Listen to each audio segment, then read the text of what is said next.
merci pour cette interview. Merci, je t'en prie, avec plaisir. Alors, est-ce que tout d'abord, tu peux te présenter, s'il te plaît? Alors, je suis Harmonia Zira, je suis romancière et poétesse indépendante. Et j'ai écrit 2 livres, un récit autobiographique, Je suis une poupée gigogne, et un recueil de poésie, Un papillon dans la tête. Et voilà, actuellement, je travaille sur un roman, une fiction, une saga familiale. D'accord, donc peux-tu nous présenter tes livres un peu plus en détail, s'il te plaît? Alors, mon premier livre, donc, c'est Je suis une poupée gigogne. Cela raconte mon parcours de transition. Depuis que je suis toute petite, je sentais que j'avais une identité en moi, mais je ne la comprenais pas.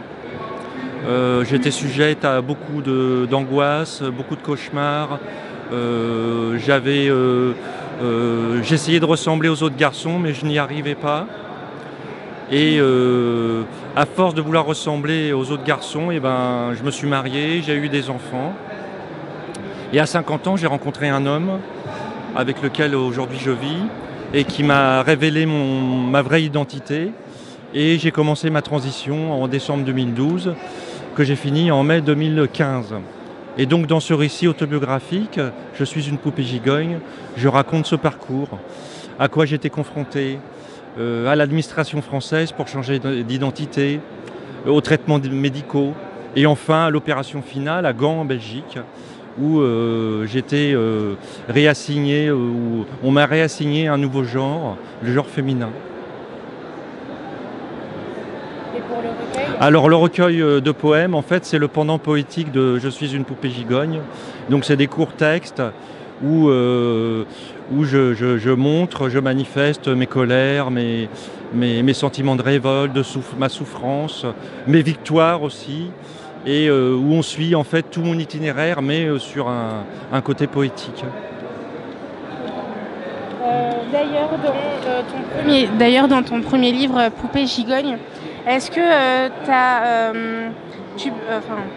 est-ce que tu as un message à faire passer à toutes les personnes qui sont transidentitaires?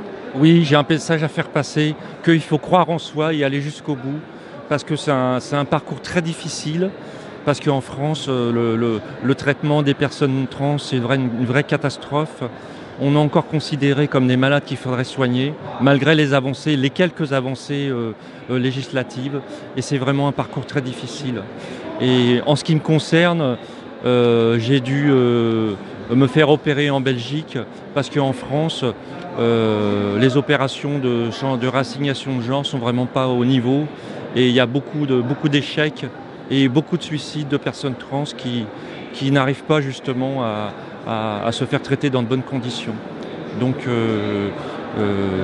la transsexualité, c'est un long combat, mais il ne faut pas perdre espoir. Et il y a beaucoup d'associations qui aident les personnes qui ont cette particularité en France. Et il faut s'appuyer sur elles, il faut aller les voir, discuter avec elles, et ça apporte une grande aide. Donc je souhaite beaucoup de courage et beaucoup de bonheur, parce que c'est un vrai bonheur, à toutes celles et tous ceux, parce qu'il y a aussi des femmes qui deviennent hommes, qui entreprennent ce long parcours. C'est la première fois que tu viens au Salon du Livre ou... Oui, c'est la première fois. Alors j'y suis déjà venue en tant que visiteuse, mais en tant qu'auteur, oui, c'est la première fois et c'est un grand bonheur, parce qu'on rencontre, moi je discute avec énormément de gens. En fait, je saisis toutes les occasions pour discuter. Et les salons, c'est vraiment l'occasion d'échanger avec des gens qui viennent de partout, des lecteurs, des auteurs, des éditeurs, et c'est passionnant. Merci. Que représente pour toi la lecture et l'écriture? Alors la lecture, longtemps pour moi, c'était un exutoire, parce que j'ai lu beaucoup de science-fiction quand j'étais plus jeune. Et donc ça m'a permis de m'évader de mon quotidien qui n'était pas très drôle. Et l'écriture, c'est ce qui m'a permis c'était une catharsis, et qui m'a permis de dépasser des blocages, des angoisses, une vie qui n'était pas très gaie.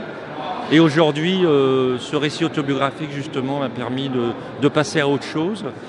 Et actuellement, je suis en train d'écrire un roman de fiction, une saga familiale sur 3 générations.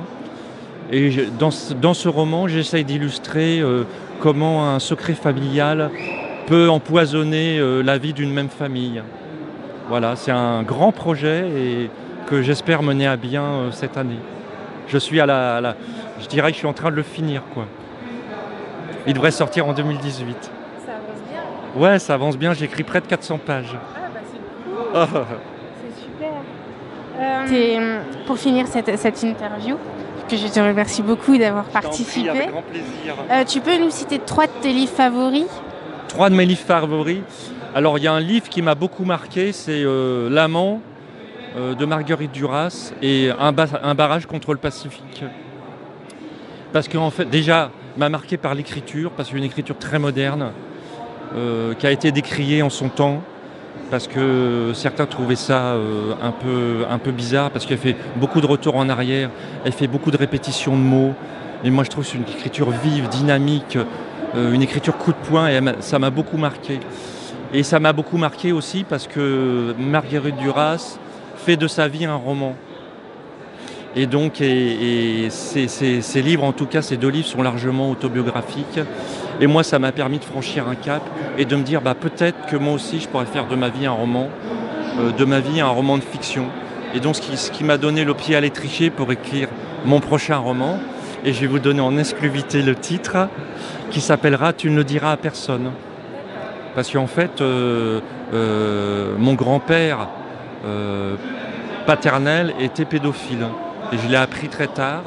Et donc c'est ce qui m'a donné l'idée, pas de faire un roman sur mon grand-père paternel, parce que ça n'aurait eu aucun sens.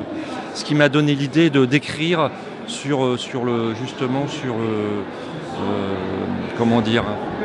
comment un secret familial, un non-dit, un crime dans une famille, mais qui n'est pas explicité, ça peut inconsciemment polluer et influer l'évolution des générations. Parce que je pense que les enfants, ils ont une intelligence sensible et qui sentent beaucoup. C'est des éponges, les enfants. Ils sentent beaucoup de choses. Et en fait, ce secret, ma mère était au courant et mon père ne le savait pas. Et je pense dans leur façon, dans leur relation avec leurs enfants, puisque j'ai un frère, ça a pu influer sur la façon dont ils nous ont éduqués.